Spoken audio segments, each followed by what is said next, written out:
Good evening everyone. The school of politics के इस live session में आप सभी का स्वागत है। आज की ये जो क्लास है हमारी, बेसिकली इसमें हम बात करने वाले हैं लिबर्टी के कॉन्सेप्ट के बारे में हम बात कर रहे हैं आज की क्लास में। और जो पिछली हमारी क्लास थी उसमें हमने जो है अमर्त्य सेन का जो कॉन्सेप्ट है डेवलपमेंट एज फ्रीडम, उसको हमने डिटेल में डिस्कस किया था। और बेसिकली अगर बात करें पॉलिटिकल थियरी की, तो हमने जस्टिस के कॉन्सेप्ट को इन डिटेल डिस्कस कर लिया है। उस टॉपिक से रिलेटेड जितने भी क्वेश्चंस हैं उनको कवर कर लिया है।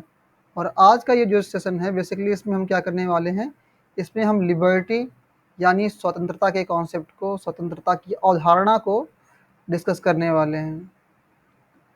तो स्वतंत्रता की अगर हम बात करें, ये जो टर्म है लिबर्टी या जिसको स्वतंत्रता हम कहते हैं, इसका रूट वर्ड देखें, इसकी उत्पत्ति को अगर हम देखें, तो ये जो टर्म है, ये जो शब्द है लिबर्टी, ये लैटिन भाषा के एक शब्द लीबर से बना है। LIBER, लीबर से बना है। इसका मतलब क्या होता है? इसका मतलब होता है एब्सेंस ऑफ रेस्ट्रेंट, यानी बंधनों का अभाव। एक्चुअली जो ये शब्द है स्वतंत्रता, ये बहुत ही डायनेमिक, बहुत ही गतिशील शब्द है। इसका अलग अलग कालखंड में, अलग अलग समय में, अलग अलग टाइम पे अलग अलग इसका मतलब होता है। और आप देखें कि हर एक व्यक्ति के लिए स्वतंत्रता का अलग मतलब होता है। और पॉलिटिकल साइंस में बेसिकली आप देखेंगे अगर, तो स्वतंत्रता की अगर हम बात करें तो स्वतंत्रता की के दो प्रकार, दो टाइप्स के बारे में बात की जाती है। एक पॉजिटिव लिबर्टी और एक निगेटिव लिबर्टी के बारे में बात की जाती है। नकारात्मक स्वतंत्रता और जो है सकारात्मक स्वतंत्रता के बारे में बात की जाती है। तो जैसा कि मैंने आपको बताया कि ये जो शब्द है लिबर्टी, ये बहुत ही डायनेमिक कॉन्सेप्ट है, बहुत ही गतिशील अवधारणा है। क्यों? क्योंकि हम देखते हैं कि अलग अलग कालखंडों में, अलग अलग समय में इसकी अलग अलग तरीके से जो दार्शनिक हैं, जो फिलोसफर्स हैं, उन्होंने इसकी इंटरप्रिटेशन की है। आम तौर पे अगर हम देखें, ये जो शब्द है, एक मिनट,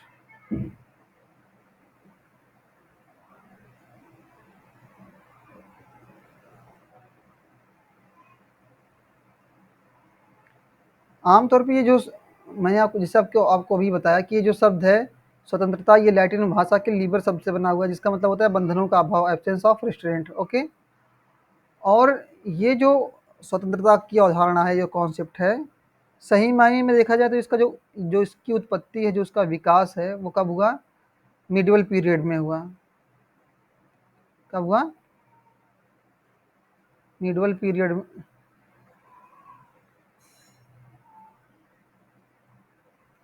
मतलब मध्यकाल में हुआ। हम देखते हैं कि मध्यकाल में सामंतवादी व्यवस्था थी।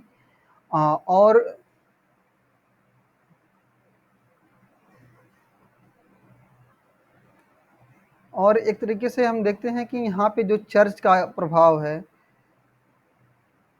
और चर्च के साथ साथ चर्च मतलब रिलीजन हम कह सकते हैं कि जो धर्म का प्रभाव था, और ये जो समाज विभिन्न स्तरों में, डिफरेंट स्ट्रेटाज में, भिन्न भिन्न स्तरों में बटा हुआ था।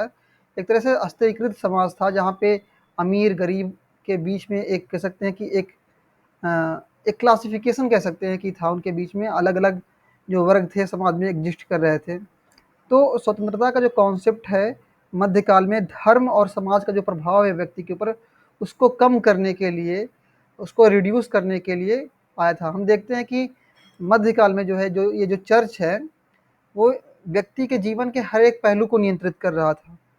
और फिर हम और बात करें, जब हम 15 और 16th सेंचुरी की बात करते हैं, 15th और 16th सेंचुरी में हम देखते हैं,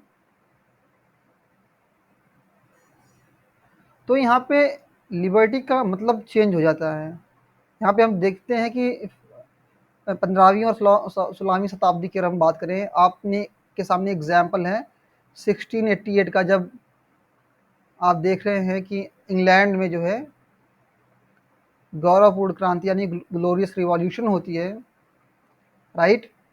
और वहाँ पे फिर क्या है कि जो राजतंत्र है, जो मोनार्की है, राजा के शक्तियों को जो है सीमित कर दिया जा रहा है और पावर किस में शिफ्ट हो गया है, तो पावर शिफ्ट हो गया है वहाँ की पार्लियामेंट्री जो फोर्सेस है पार्लियामेंट में है। और एक तरह से हम देखते हैं कि वहाँ पे पार्लियामेंट्री गवर्नमेंट की इस्टेब्लिश होती है। जो रॉबर्ट वॉलपोल हैं, रॉबर्ट वॉलपोल, वो ब्रिटेन के पहले प्रधानमंत्री बनते हैं।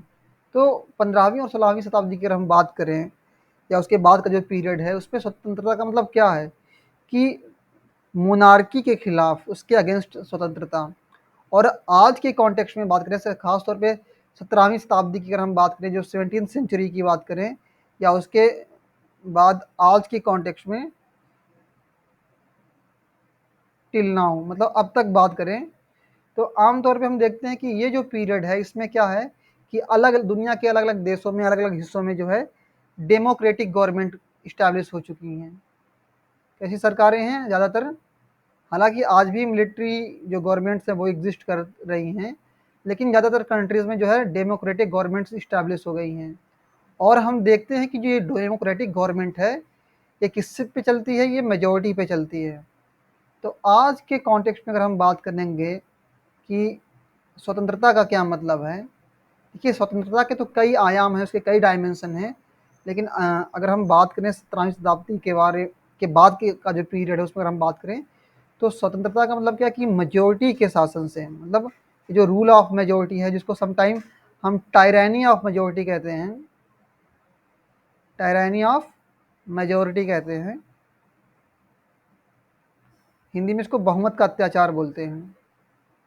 तो इससे आज़ादी, आमतौर पे एक लोकतांत्रिक जो सरकार होती है उसमें बहुमत का शासन होता है, तो उसमें इस बात की पॉसिबिलिटी है, इस बात की पूरी संभावना है कि जो लोग माइनॉरिटी हैं, जो लोग अल्पमत में हैं, उनके हितों को, उनकी हितों को, उनके इंटरेस्ट को की जो है अनदेखी कर दिया जाए, उनके कह सकते हैं कि वेलफेयर के लिए गवर्नमेंट ना करे, और उनकी लाइफ को, उनके राइट्स को जो है गवर्नमेंट रेगुलेट करे।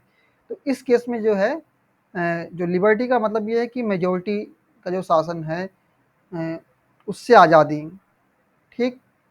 और जैसा कि मैंने आपको बताया कि ये जो टर्म है लिबर्टी बहुत ही डायनेमिक है। जब भी हम लिबर्टी के बारे में बात करते हैं,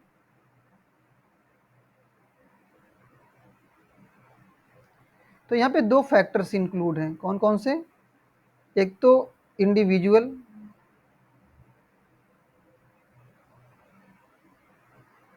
यानी व्यक्ति, और दूसरी तरफ क्या है, दूसरी तरफ स्टेट है, यानी राज्य। तो लिबर्टी के जितने भी डायमेंशन है, बेसिकली जब जब भी हम बात करते हैं पॉजिटिव लिबर्टी के बारे में या निगेटिव लिबर्टी के बारे में जब भी बात करते हैं, तो बेसिकली पॉजिटिव या निगेटिव लिबर्टी का मतलब ये है कि व्यक्ति और राज्य के बीच में जो रिलेशन है, ये जो संबंध है, ये कैसा होगा। जैसे कि फॉर एग्जांपल जब हम बात करते हैं निगेटिव लिबर्टी के बारे में बात करते हैं, नकारात्मक स्वतंत्रता के बारे में बात करते हैं, तो निगेटिव लिबर्टी का मतलब सीधा सा ये है कि स्टेट जो है व्यक्ति, एक इंडिविजुअल की लाइफ में, उसके जीवन में जो है कम से कम हस्तक्षेप करेगा। नकारात्मक स्वतंत्रता यानी निगेटिव लिबर्टी का मतलब ये है कि व्यक्ति का जो जीवन है, जो उसकी लाइफ है, उसमें स्टेट का जो इंटरवेंशन है वो कम से कम होगा। राज्य की सिर्फ राज्य का बेसिकली दो ही काम है। क्या काम है वो?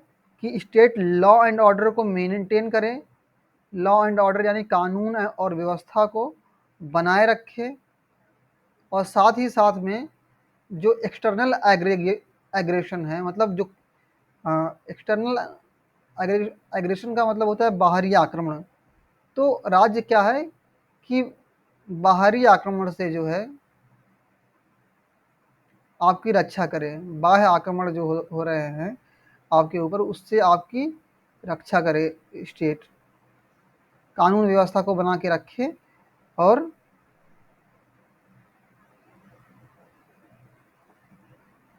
जब हम बात करते हैं पॉजिटिव लिबर्टी के बारे में, सकारात्मक स्वतंत्रता के बारे में, तो ये क्या है कि राज्य जो है व्यक्ति के जीवन को और बेहतर बनाने के लिए, उसकी लाइफ को बेहतर बनाने में जो बाधाएं हैं उसको हटाने के लिए जो है राज्य क्या है कि एक व्यक्ति के जीवन में इंटरवीन कर सकता है, हस्तक्षेप कर सकता है, उसकी स्वतंत्रता को रेगुलेट कर सकता है, पब्लिक वेलफेयर के लिए,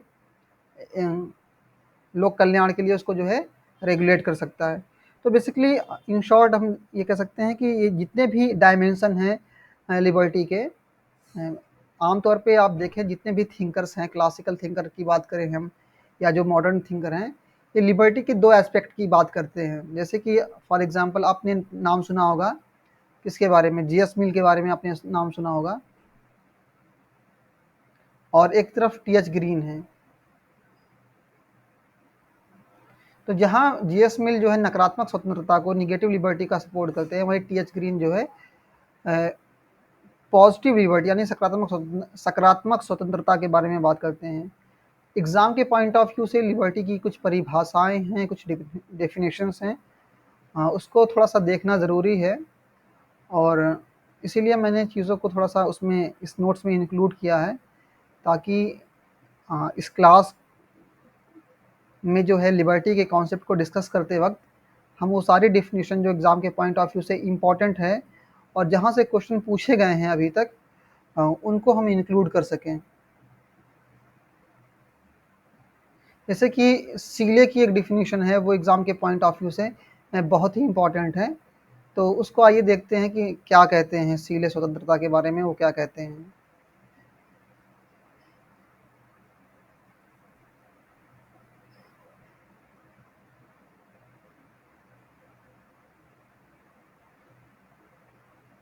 जैसे कि आप यहाँ देख सकते हैं, सीले की डिफिनीशन दी हुई है यहाँ पे। सीले जो है डिफाइन करते हैं लिबर्टी को कैसे, liberty is the opposite of government. मतलब क्या है, जो स्वतंत्रता है ये अति शासन का विरोधी है। और लास्की की जो डिफिनीशन है, देखिए यहाँ पे आप तीन डिफिनीशन देख रहे हैं, एक सीले की और एक लास्की की और एक ग्रीन की। ये तीन डिफिनीशन जो एग्ज़ाम के पॉइंट ऑफ व्यू से बहुत ही इंपॉर्टेंट है और यहाँ से कई बार एग्ज़ाम में क्वेश्चन पूछे गए हैं। तो स्वतंत्रता की तो एक डिफिनेशन ये हो गई कि जो है स्वतंत्रता जो है बंधनों का अभाव है, जिसको जेएसमिल डिफाइन करते हैं। हालांकि इसकी जो एग्जैक्ट डिफिनेशन है किसी और ने दी है, उसको भी हम अभी कवर कर लेंगे आगे के लेक्चर में। तो liberty is the opposite of government, क्या है कि ये लिबर्टी जो है अपोजिट है, मतलब अतिशासन का जो है ओवर गवर्नमेंट। यहाँ पे ये देखिए जो फ्रेज है ओवर गवर्नमेंट, मतलब अति शासन का जो है विरोधी है। एक होता है शासन करना किसी भी स्टेट को, किसी भी सोसाइटी को, किसी भी इंडिविजुअल को गवर्न करना, और एक होता है ओवर गवर्न करना। मतलब क्या कि स्टेट जो है लोगों की स्वतंत्रता का जो है हनन कर रहा है, उसको रिस्ट्रेन कर रहा है, उसको कन्फाइन कर रहा है। तो स्वतंत्रता क्या है कि बंधनों का अभाव है। और दूसरा जो ये आप दूसरी डिफिनेशन देख रहे हैं, liberty is the absence of restraint upon the existence of those social condition which in modern civilization are the necessary guarantee of individual happiness। जैसा कि आप यहाँ पे लास्की की डेफिनेशन देख रहे हैं, और इसके हिंदी ट्रांसलेशन की अगर हम बात करें तो आप यहाँ पे देखेंगे कि किस तरीके से ने प्रोफेसर लास्की ने जो है इसको डिफाइन किया है कि स्वतंत्रता से मेरा अभिप्राय है कि उन सामाजिक परिस्थितियों के अस्तित्व पर प्रतिबंध ना हो जो आधुनिक सभ्यता में मनुष्य के सुख के लिए नितांत आवश्यक है। तो स्वतंत्रता क्या है कि एक स्वतंत्रता क्या कि अपने आप में एक कंडीशन है, क्या है, एक कंडीशन है, एक स्थिति है। मतलब जब व्यक्ति को ये स्थिति, ये कंडीशन प्रोवाइड की जाएगी, तभी वो अपने ओवरऑल अपने व्यक्तित्व का, अपने पर्सनैलिटी का जो है वो डेवलपमेंट कर सकता है। तो स्वतंत्रता की ये परिभाषा है प्रोफेसर लास्की के अनुसार। और ये जो एग्ज़ाम के पॉइंट ऑफ व्यू से इंपॉर्टेंट एक डेफिनेशन है टीएच ग्रीन की, जिससे कई बार नेट के एग्जामिनेशन में और भी टीजीटी पीजीटी एग्जामिनेशन में, सीयूईटी के एग्जामिनेशन में पूछा गया है, the positive power of doing और इंजॉइंग समथिंग वर्थ डूइंग और इंजॉइंग। मतलब उन कार्यों को करने की उन कार्यों को करने की सकारात्मक शक्ति है जो करने के योग्य हों। जैसा कि आप यहाँ पे हिंदी ट्रांसलेशन देख सकते हैं कि स्वतंत्रता ऐसे कार्य करने और उपयोग करने की शक्ति का नाम है जो करने योग्य या उपयोग के योग्य हों। ठीक है, तो ये अलग अलग डेफिनेशन है स्वतंत्रता की जो एग्जाम के पॉइंट ऑफ व्यू से इंपॉर्टेंट है। और जैसा कि मैंने आपको बताया लिबर्टी के बारे में कि दो एस्पेक्ट है लिबर्टी के, एक पॉजिटिव लिबर्टी और एक निगेटिव लिबर्टी। और एग्ज़ाम में जो क्वेश्चन पूछे गए हैं वो कुछ इस तरीके से पूछे गए हैं कि आपको जो है कुछ थिंकर्स के नाम दे दिए गए हैं और उनमें आपको ये आइडेंटिफाई करना है कि वो कौन कौन से ऐसे थिंकर्स हैं, वो कौन कौन से ऐसे थिंकर्स हैं जो निगेटिव लिबर्टी के एक्सपोनेंट हैं, जो नकारात्मक स्वतंत्रता के समर्थक हैं। ठीक है ना, मतलब एक्सपोनेंट कह सकते हैं, एक्सपोनेंट्स ऑफ निगेटिव लिबर्टी, मतलब नकारात्मक स्वतंत्रता के जो है वो समर्थक हैं। उसमें जो सबसे पहला नाम आता है, आप नोट डाउन कर लीजिएगा, जो सबसे पहला नाम आता है, देखिए लिबर्टी को अगर आप देखें पॉलिटिकल साइंस में, जब जॉन लॉक अपनी बुक जो है to treatises on government,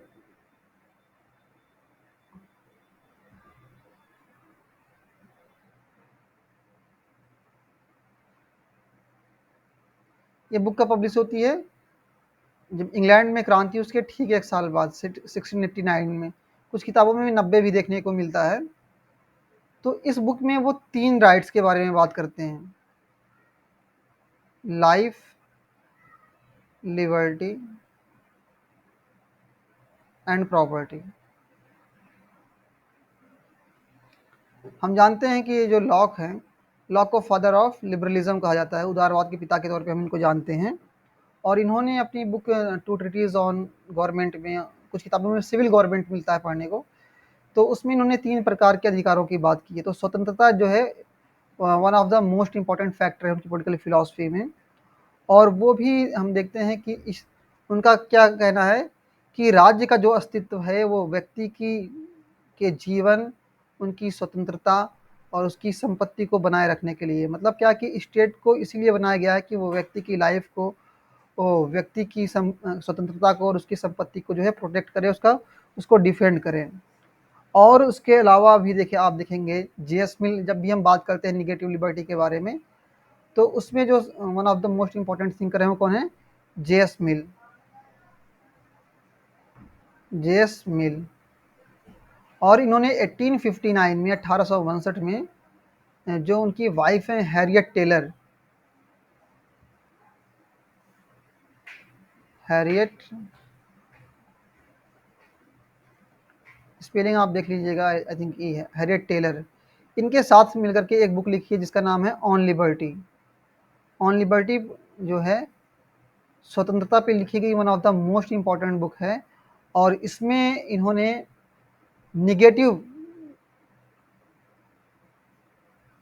negative conception of liberty, यानी निगेटिव स्वतंत्रता के, लिबर्टी के बारे में, नकारात्मक स्वतंत्रता के बारे में बात की है। और जब इसमें बेसिकली उन्होंने फ्रीडम ऑफ एक्सप्रेशन को डिफेंड किया है, जो बोलने की, अभिव्यक्ति की आज़ादी है उसको डिफेंड किया है। बेसिकली ये 2 तरीके की बात करते हैं, फ्रीडम ऑफ एक्सप्रेशन के बारे में बात करते हैं, फ्रीडम ऑफ एक्सप्रेशन के बारे में बात करते हैं, यानी अभिव्यक्ति की आज़ादी के बारे में बात करते हैं। और ये बात करते हैं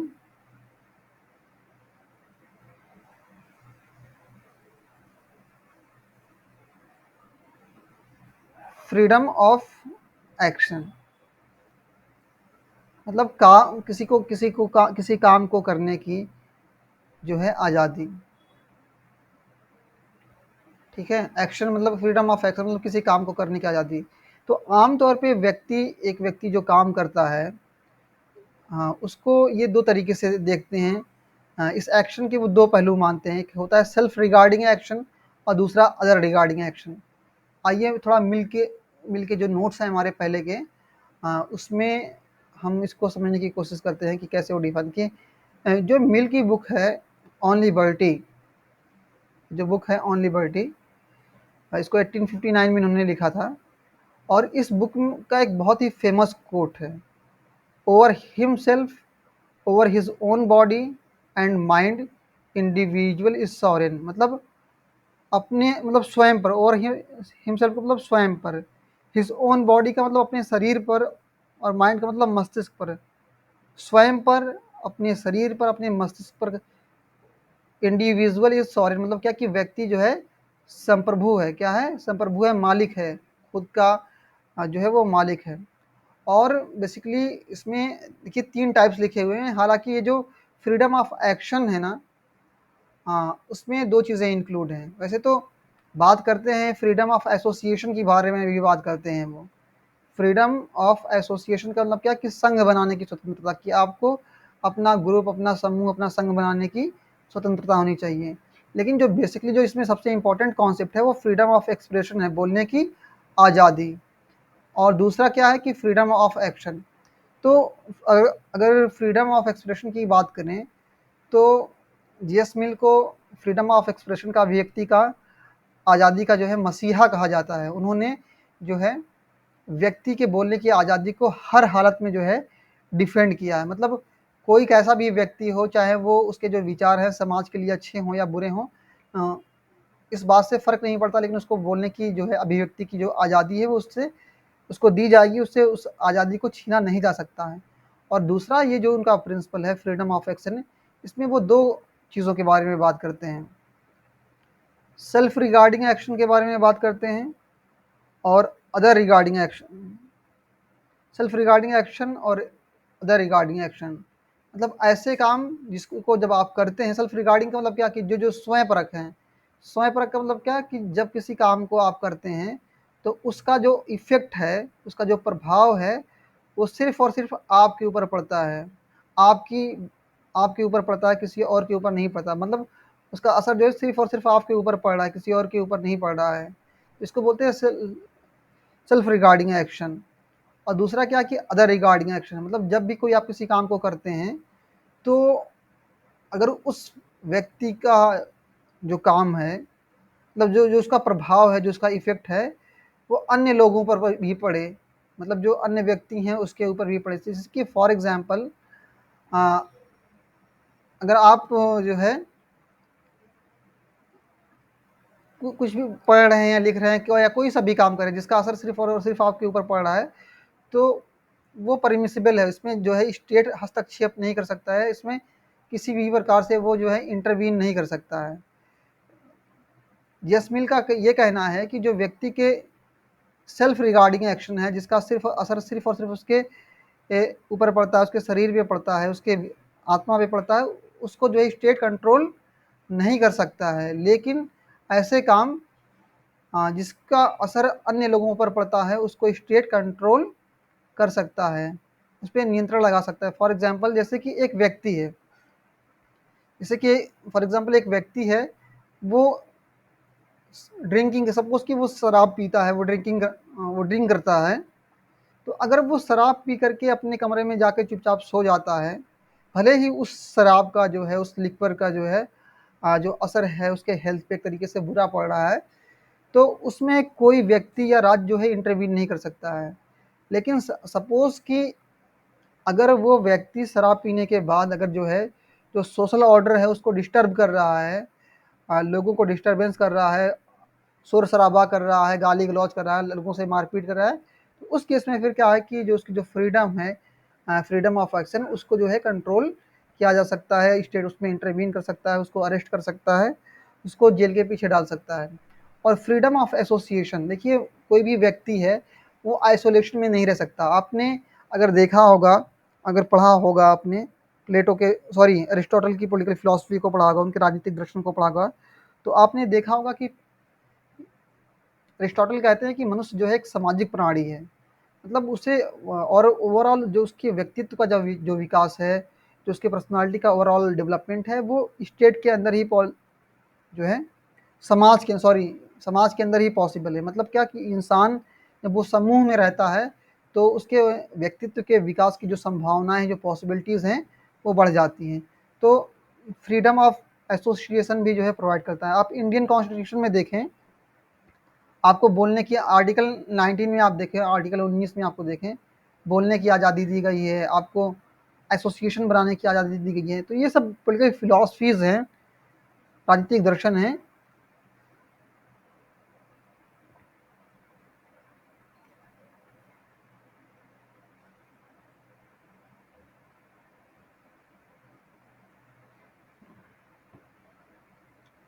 तो ये सब ये जो पॉलिटिकल फिलॉसफी है, इसमें हम देखते हैं कि जो जेएस मिल के व्यूज़ हैं वो बहुत ही इम्पोर्टेंट हैं, और इन्होंने लिबर्टी के कॉन्सेप्ट के इवोल्यूशन में, उसके डेवलपमेंट में, उसके विकास में जो है इन्होंने योगदान दिया है।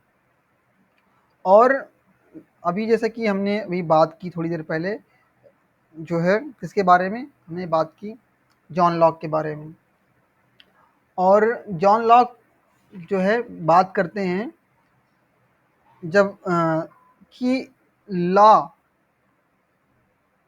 मतलब जो विधि है, और दूसरा फ्रीडम, इसके बीच में कैसा रिलेशन है।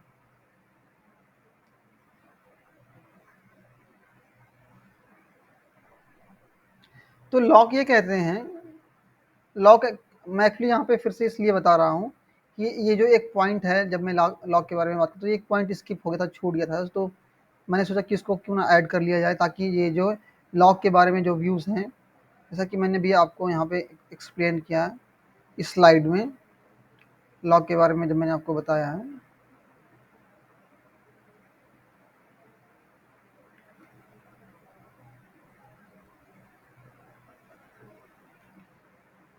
Life, liberty and property, John Locke के बारे में। तो जो इसी बुक में जो है लॉक बात करते हैं लॉ यानी विधि के बारे में, और फ्रीडम के बारे में, कि इनके बीच में क्या रिलेशन है, इनके बीच में आपस में क्या इंटरकनेक्शन है, क्या रिलेशन है। तो यहाँ पे एक बहुत ही इनका फेमस कोट है, आप इसको नोट डाउन कर लीजिए। वो क्या है, मैं बता रहा हूँ, एक minute.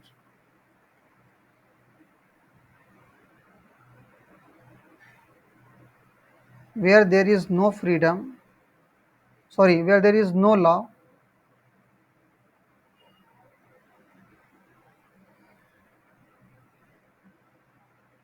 There is no freedom.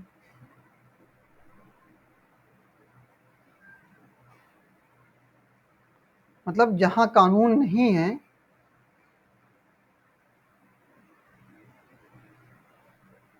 वहाँ कोई आज़ादी नहीं, मतलब किसी भी प्रकार की कोई भी स्वतंत्रता, कोई भी आज़ादी नहीं है। तो इसको आप नोट डाउन कर लीजिए, एग्ज़ाम के पॉइंट ऑफ व्यू से बहुत ही इंपॉर्टेंट कोटेशन है।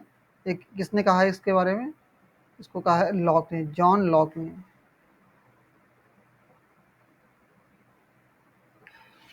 ओके गाइस, तो यहाँ तक जो चीज़ें हैं यहाँ पे हमने डिस्कस कर लिया। इसके अलावा एक और थिंकर हैं जो निगेटिव लिबर्टी के बारे में बात करते हैं, उनका नाम है हर्बर्ट स्पेंसर।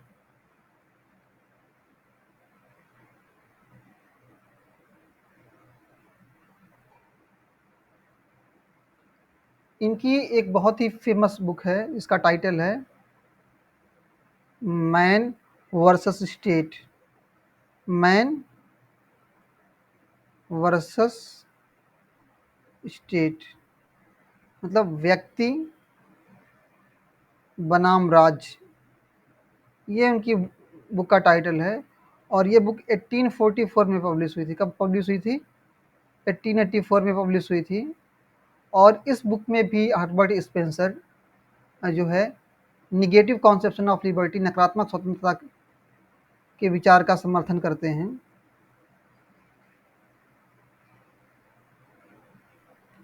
और एक चीज़ यहाँ भी, एक चीज़ और मैं यहाँ पे बताना चाहूँगा हर्बर्ट स्पेंसर के बारे में, कि आपने डार्विन के बारे में सुना होगा। तो डार्विन ने जो बायोलॉजी में जो थ्योरीज डेवलप की थी, उसी कॉन्सेप्ट को जो है वो सोशल साइंस में इम्प्लीमेंट करते हैं, और वो एक कॉन्सेप्ट देखते हैं, उसका नाम है survival of the fittest. Survival of the fittest, योग्यतम की योग्यतम का अस्तित्व, या फिर कहते हैं योग्यतम की विजय। इस कॉन्सेप्ट को उन्होंने दिया है। इसमें क्या है कि जैसे कि आम तौर पे क्या होता है कि जो लोक कल्याणकारी राज्य होता है, तो जो लोग कमज़ोर हैं, जिनकी कंडीशन अच्छी नहीं है, तो एक लोक कल्याणकारी राज्य क्या करता है कि उनकी स्थिति को बेहतर बनाने के लिए राज्य जो है हस्तक्षेप करता है, उनके कल्याण के लिए जो है, उनके वेलफेयर के लिए लोक कल्याणकारी वेलफेयर पॉलिसीज़ को इम्प्लीमेंट करता है। इससे जो है कि जो लोग गरीब हैं, जो जो लोग मार्जिनलाइज्ड सेक्शन से बिलॉन्ग करते हैं, हीनतम स्थिति में हैं, उनका विकास हो सके, वो जो है बेहतर ज़िंदगी जी सकें। लेकिन हर्बर्ट स्पेंसर क्या कहते हैं कि स्टेट का जो रोल है, वो कम से कम होना चाहिए। स्टेट का जो रोल है वो कम से कम होना चाहिए। एक तरफ क्या कि एक व्यक्ति है, जो व्यक्ति है, इंडिविजुअल है, उसकी लाइफ में जो स्टेट का जो इंटरवेंशन है, जो हस्तक्षेप है, वो कम से कम होना चाहिए। राज का बस एक ही काम है कि वो लैंड ऑर्डर को मेंटेन करे, और साथ ही साथ क्या करे, वो जो बाह्य आक्रमण से जो है रक्षा करे।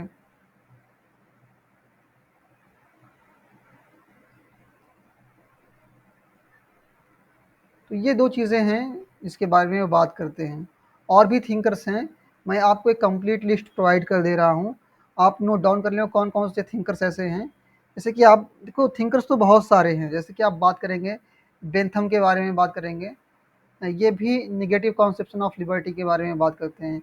बेंथम के अलावा आप देखिए जितने भी लिबर्टेरियन थिंकर हैं, कैसे थिंकर हैं, लिबर्टेरियन। लिबर्टेरियन का मतलब क्या, जितने भी नौ उदारवादी विचारक हैं, नौ उदारवादी जितने भी विचारक हैं, वो राज्य के हस्तक्षेप को कम से कम करना चाहते हैं। फॉर एग्जांपल आपने नाम सुना होगा, रॉबर्ट नॉजिक का नाम सुना होगा। ये भी एक रॉबर्ट नॉजिक का आपने नाम सुना होगा। ये जितने भी थिंकर्स हैं, ये निगेटिव कॉन्सेप्शन ऑफ लिबर्टी को फॉलो करते हैं, निगेटिव लिबर्टी को फॉलो करते हैं। निगेटिव लिबर्टी का मतलब क्या कि वो राज्य के हस्तक्षेप को, राज्य की भूमिका को जो है कम करना चाहते हैं। आपने फ्रेडरिक हेयक का नाम सुना होगा, आपने मिल्टन फ्रीडमैन का नाम सुना होगा, मिल्टन फ्रीडमैन। और इसके अलावा और भी बहुत से थिंकर्स हैं, जैसा कि मैंने आपको अभी जेएस मिल के बारे में बताया। और जेएस मिल,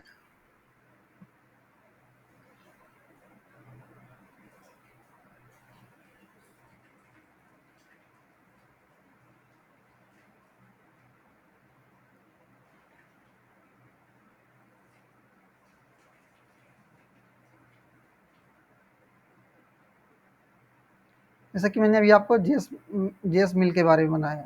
और एक चीज़ यहाँ पे नोट डाउन आप करिएगा, आम तौर पे एग्ज़ाम में एक क्वेश्चन पूछा जाता है कि ये जो कॉन्सेप्ट है टायरानी ऑफ मेजोरिटी,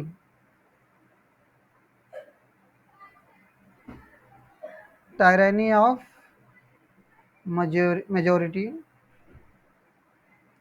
इसको हिंदी में क्या बोलते हैं, बहुमत का अत्याचार। इस कॉन्सेप्ट को किसने दिया था? जो नॉर्मल किताबें हैं आप उसको देखोगे तो इसमें देखने को मिलेगा कि जीएस मिल लिखा हुआ उसमें आपको मिलेगा, लेकिन ये बिल्कुल करेक्ट है। अगर आपने यूजीसी नेट के एग्ज़ाम में आप अपीयर हो रहे हैं और आपने जीएस मिल को टिक कर दिया, तो फिर आपका जो आंसर जो है वो इनकरेक्ट हो जाएगा। एक्चुअली जीएस मिल तो बात करते हैं बहुमत के अत्याचार के बारे में बात करते हैं, टायरानी ऑफ मेजॉरिटी के बारे में बात करते हैं, लेकिन इस कॉन्सेप्ट को किसने दिया था? अलेक्सिस डी टॉकविले ने दिया था। एक अमेरिकी विचारक हैं, अमेरिकन थिंकर हैं ये। इन्होंने बहुमत के अत्याचार के का जो सिद्धांत है उसको दिया था। मतलब इस बात की पूरी पॉसिबिलिटी है कि ये जो लोकतांत्रिक सरकारें हैं, डेमोक्रेटिक गवर्नमेंट्स हैं, ये बहुमत के अत्याचार में बदल सकती हैं, परिवर्तित हो सकती हैं, और जो अल्पमत है उनके अधिकारों का, उनकी स्वतंत्रताओं को जो है वो सीमित कर सकती हैं, उसको कन्फाइन कर सकती हैं, उसको कर्टेल कर सकती हैं।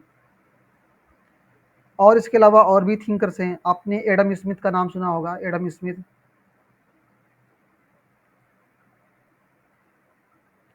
उनकी जो बुक है wealth of nation,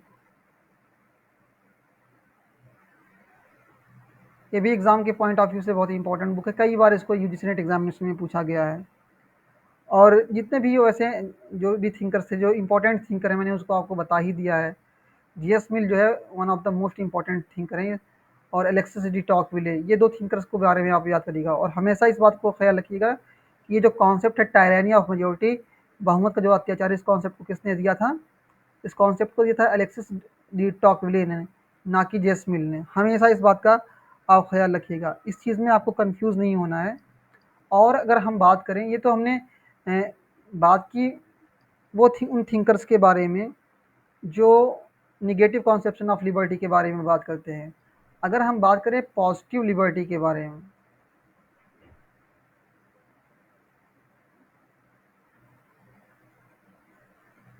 positive liberty मतलब सकारात्मक स्वतंत्रता के बारे में बात करें, तो ये जो इसमें सबसे जो इम्पोर्टेंट थिंकर हैं T H green, T H green है। उसके अलावा हीगल का आपने नाम सुना होगा, हीगल हैं। आपने कांट का नाम सुना होगा। ये आदर्शवादी विचारक हैं बेसिकली। और ये आपने जीन जैक्स रूसो का नाम सुना होगा। अब रूसो,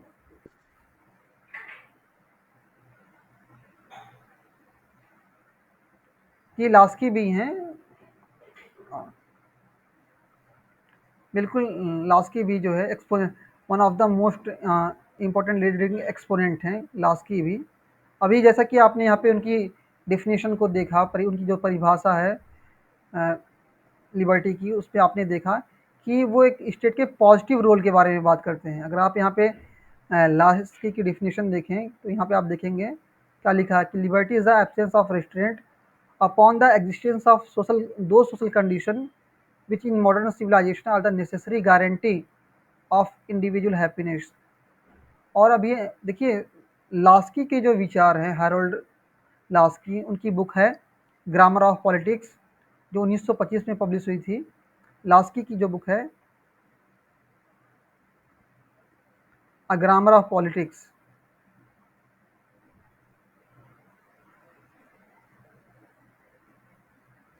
ये बुक 1925 में पब्लिश हुई थी।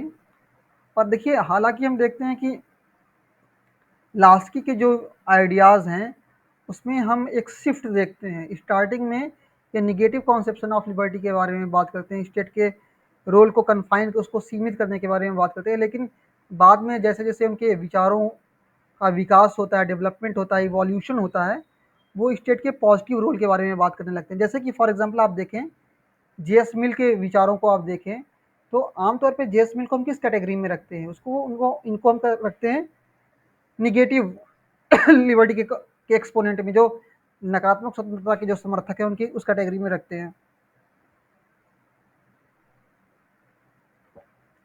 लेकिन हम ये देखते हैं कि अपनी लाइफ के आखिरी स्टेज में जो है स्टेट के इंटरवेंशन को, स्टेट के हस्तक्षेप को जो है वो बेहतर मानने लगते हैं। और यहाँ पे आप देखिए रूसो का जो कॉन्सेप्ट है, आपने रूसो की पॉलिटिकल फिलॉसफी को पढ़ा होगा। रूसो की बुक है द सोशल कॉन्ट्रैक्ट, जो कब लिखी गई थी?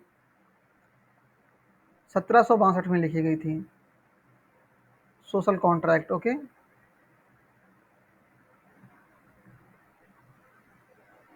और नेट के एग्जाम में यहाँ इस बुक से एक क्वेश्चन पूछा गया है, पैराडॉक्स ऑफ फ्रीडम,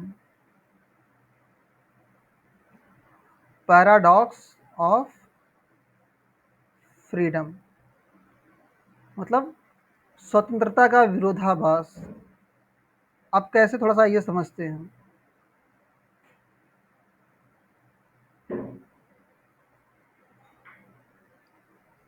ये जो बुक है सोशल कॉन्ट्रैक्ट, इसकी जो ओपनिंग लाइन है,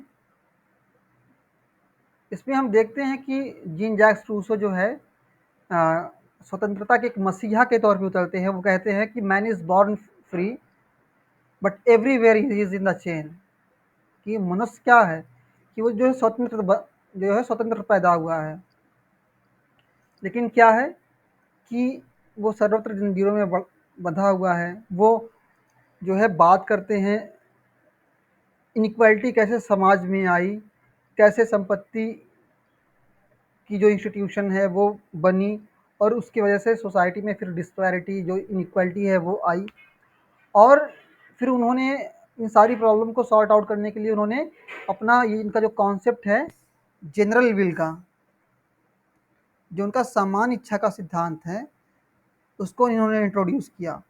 और अल्टीमेटली फिर वो कहते हैं कि सही मायने में जो लिबर्टी है, जो स्वतंत्रता है, वो क्या है, इसी जनरल विल के आदेश को मानने में, इसी को फॉलो करने में है।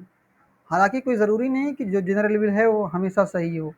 जो आपके रूलिंग, जो मतलब आपके कंट्री की जो रूलिंग एलिट्स हैं, वो ज़रूरी है कि वो हमेशा सही हों। और ये ज़रूरी नहीं है कि जो है जिन सिद्धांतों का, जिन विचारों का स्टेट समर्थन कर रहा है, वो हर काल में, हर समय में सही हों। उसमें कुछ कमियां भी हो सकती हैं, कुछ गलतियां भी हो सकती हैं। और मनुष्य चूँकि एक रैशनल क्रिएचर है, वो क्या चीज़ें बेहतर है, क्या चीज़ें नहीं बेहतर हैं, वो अपने रीज़न से, अपनी रैशनैलिटी से डिसाइड कर सकता है। लेकिन वो कहते हैं लास्ट में उनकी जो कंक्लूडिंग लाइन है इस बुक की, हाँ, इस बुक की जो कंक्लूडिंग लाइन है उसमें आप देखेंगे, वो कहते हैं कि व्यक्ति को स्वतंत्र होने के लिए बाध्य किया जा सकता है।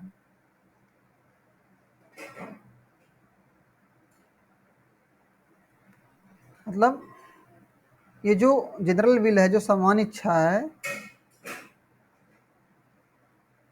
उसके आदेशों को मानने के लिए व्यक्ति को फोर्स किया जा सकता है। फोर्स्ड बहुत ही पॉपुलर कोट है, इसको नोट कर लीजिएगा। ये यहाँ से नेट के एग्जाम में क्वेश्चन पूछे गए कई बार।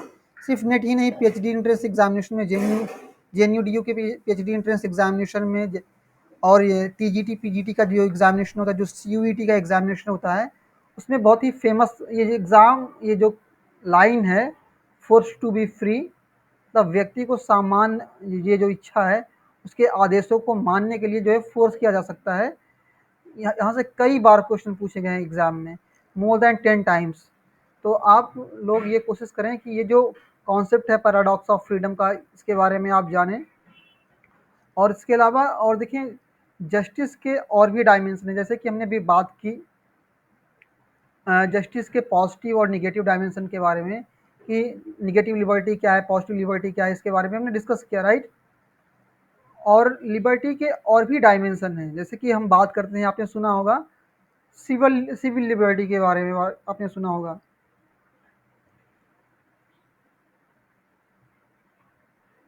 Civil liberty, right.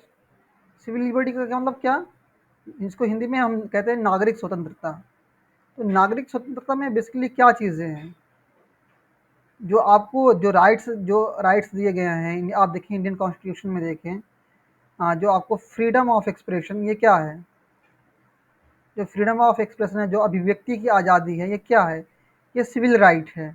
आपको और भी स्वतंत्रताएं दी गई हैं, फ्रीडम आपको मूवमेंट की, एक स्थान से दूसरे, एक प्लेस से दूसरे प्लेस पे आपको जो जाने की आज़ादी दी गई है मूवमेंट की, ये भी क्या है, ये भी सिविल लिबर्टी है। आप जो एक एक दूसरे से कॉन्ट्रैक्ट करते हैं, समझौता करते हैं किसी चीज़ को लेकर के, ये भी क्या है कि सिविल लिबर्टी है।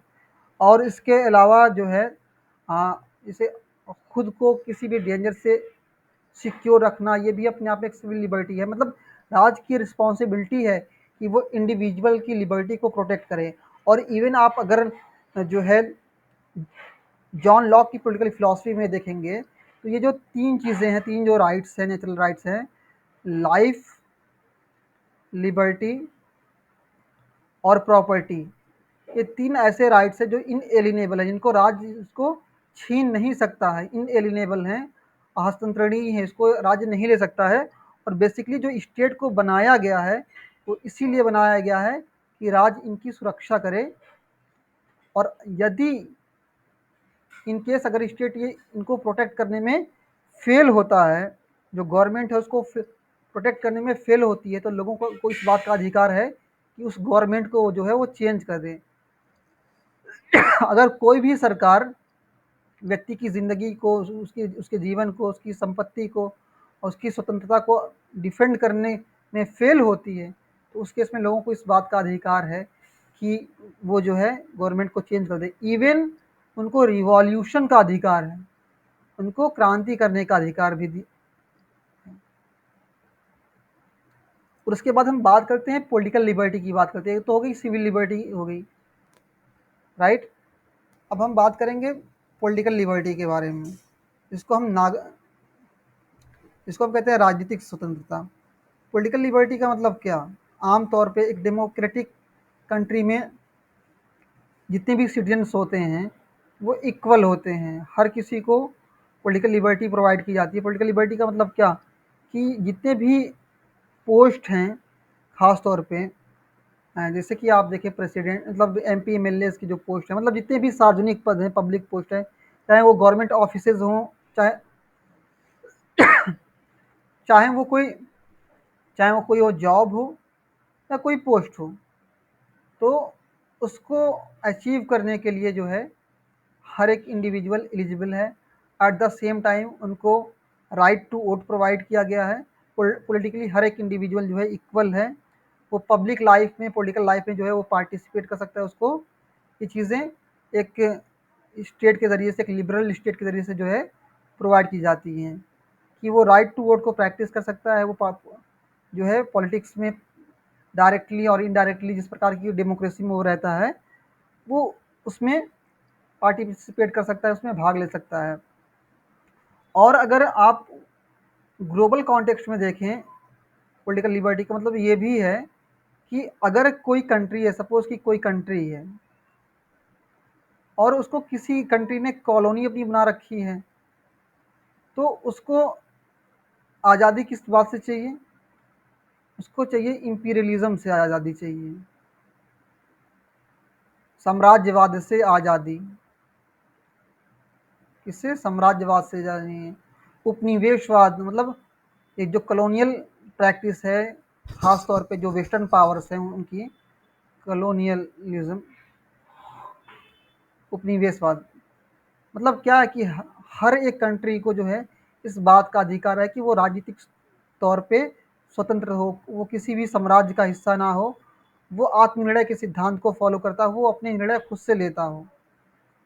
और इसके बाद में हम आप देखते हैं एक और कॉन्सेप्ट है लिबर्टी का, इसको हम कहते हैं सोशल लिबर्टी। सोशल लिबर्टी का मतलब सामाजिक स्वतंत्रता। आप देखेंगे तो बहुत से आयाम हैं लिबर्टी के, कई डायमेंशन हैं, बहुत ही डायनेमिक वर्ड है, गतिशील वर्ड है लिबर्टी। मतलब क्या है कि आपके साथ जो आपका स्किन का कलर है, जो आपकी रेस है, जो आपका जेंडर है, जो बर्थ ऑफ प्लेस है, इन सब के ग्राउंड पे आपके साथ कोई भेदभाव ना हो। आपकी कास्ट क्या है, आपका रेस क्या है, आप किस क्लास से बिलोंग करते हैं, आप अमीर हैं, गरीब है, इस आधार पे आपके साथ कोई भेदभाव ना हो। और इकोनॉमिक लिबर्टी का मतलब क्या? इकोनॉमिक लिबर्टी भी एक लिबर्टी का एक डायमेंशन है, एक पहलू है। इकोनॉमिक लिबर्टी का मतलब क्या? अब ये नहीं कि राज्य सबकी सैलरी एक जैसी कर दे। इकोनॉमिक लिबर्टी का मतलब ये है कि एक एक देश के अंदर, एक स्टेट के अंदर जो लोग रहते हैं, उनकी जो बेसिक नीड्स हैं वो एटलीस्ट पूरी हों। क्या है? उनकी बेसिक नीड है, जो उनकी मूलभूत आवश्यकताएं हैं, वो उनको मिले, उनको एम्प्लॉयमेंट मिले, जैसे उनके अंदर स्किल है, जैसे उनके अंदर योग्यता है, क्षमता है, उसके हिसाब से एटलीस्ट जो उनकी बेसिक नीड्स हैं वो तो एटलीस्ट फुलफिल हों। तो ये लिबर्टी के अलग अलग डायमेंशन हैं। तो गाइज आज की क्लास में इतना ही। हमने लिबर्टी के कॉन्सेप्ट को डिस्कस कर लिया और उसके जितने भी डायमेंशन हैं, पॉजिटिव और नेगेटिव लिबर्टी, और इसके अलावा फिर सिविल लिबर्टी, पॉलिटिकल लिबर्टी और इकोनॉमिक लिबर्टी, ये सारी चीज़ों को हमने डिस्कस कर लिया। तो आज की क्लास में गाइज इतना ही। अगर किसी को यहाँ तक कोई डाउट हो